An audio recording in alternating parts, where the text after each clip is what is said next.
If you're looking from an investor point of view and you want to optimize your returns, I'll tell you where this whole machine learning, artificial intelligence things help you. And a lot of things which humans were doing, increasingly over time, they get transferred to the machine. But I'll also tell you where the humans come in. Because you cannot have a machine as a black box. I am, somebody who enjoyed the art part of the investing. I did it since 1993 when neither the investors nor the companies had heard of equity research. And as I was telling someone, I used to do these road trips and in a single day go from Motherson Sumi in Greater Noida to Bharti in Delhi on to Carrier in Gurgaon and Hero Honda in Dharuhera.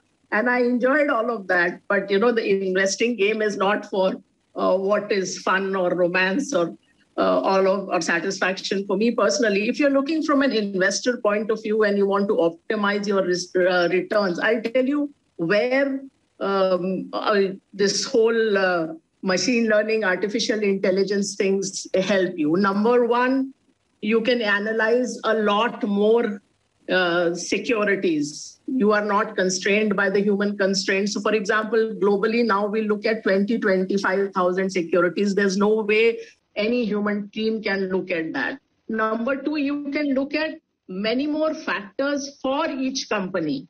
So right from financial ratios, you can look at first, second, third derivatives of growth. And we found some of them give very good signals, which, physically when you're doing it as an analyst, and I have done enough spreadsheets to know, you focus on 5, 6, 7 financial ratios, and that's about as far as you can go. Third, as Shankar was mentioning, consistency. Even if you had 1,000 analysts analyzing these 25,000 companies, there is no way what they will be looking at will be consistent. A machine is very consistent. Number four, a machine is free of human biases. They're like whole tomes on how many cognitive biases we have as human beings. Number five, a machine learns. So when you do something works, something doesn't work. Even if as a human being, you can see that, it becomes very difficult to acknowledge your mistakes and then to trace that why did it happen and how can I change my method so that it does not happen again.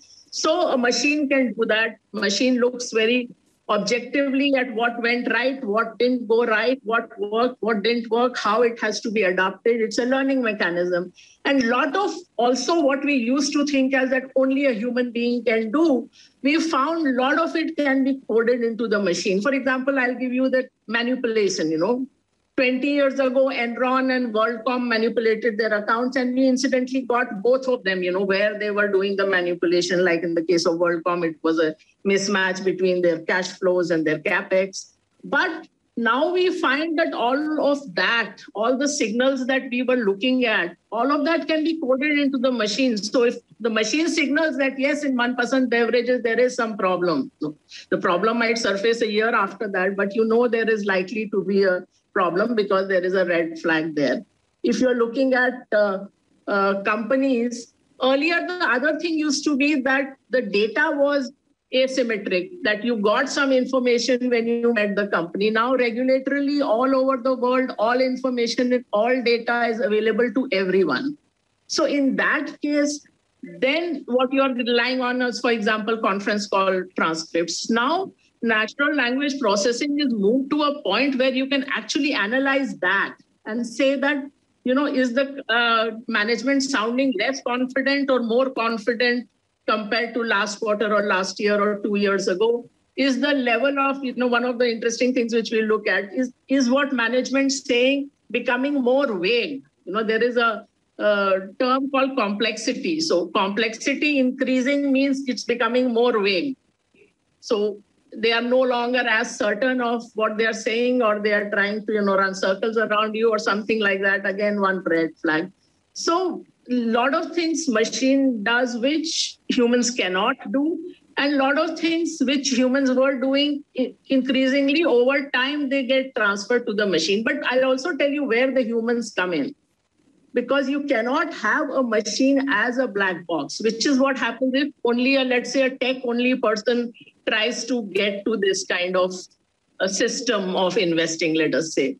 But then what happens is that you have no idea what is logical, what actually should work, which we have 30 years of experience of doing this.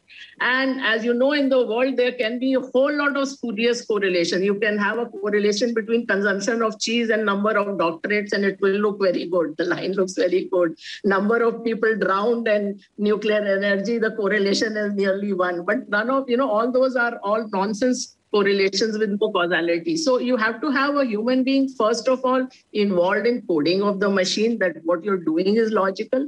And then there is also a human overlay that is needed on top of that, because not everything gets captured. Because, a COVID crisis, the machine can't see coming, or a geopolitical tension, the machine can't see.